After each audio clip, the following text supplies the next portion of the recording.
Dahil sa hindi maisa-isahan ni Olga itong si Espinas, si Rigor ang kanyang ginagamit ngayon para tuluyan na ngang matanggal itong si Espinas sa posisyon nito upang sa ganitong paraan ay maisakatuparan na nga niya ang masamang plano laban kay Tanggol.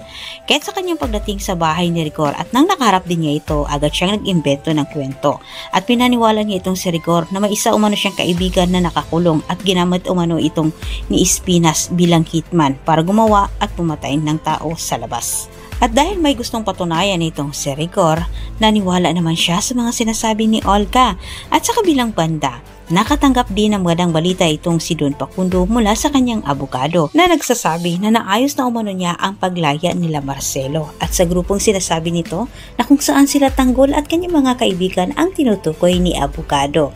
Sa kabilang dako, sa bandang kulungan, panandali ang nawala sa isip ni Tanggol na umasa na sila'y makalaya. Ayaw na niyang paniwalaan itong si Marcelo nang dahil din sa pandidiin ni Mayor na ginagamit lang sila ni Marcelo. Ngunit sa opisina naman ni Espinas, silang dalawa ni Makasantos ay nabubulabog nang dumating naman ang abogado ni Marcelo.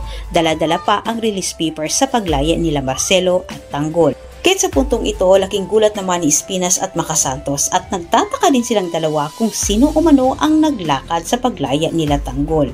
Maya-maya si Espinas mismo ang pumunta sa selda nila Tanggol para ipagbigay alam dito kala Marcelo ang magandang balita at natutuwa naman sila Tanggol. Sa kabilang banda, nagliliyab ang sobrang galit itong si Rigor nang nakarating sa kanya ang mensahe ng kanilang kalaban na nagsasabi na hindi umano maagaw nila Ramon ang Quiapo dahil siya umano ang may hawak ng lahat. Pinatawag ni Ramon itong si David para sabihin na gusto niya ni si David umano ang humawak sa bagong misyon nito na angkinin ang buong Quiapo. Dahil sa paniniwala ni Ramon na kaya umano nitong hawakan ni David, lalo pat kabisado nito ang bawat sulok ng Quiapo dahil dati itong taga roon.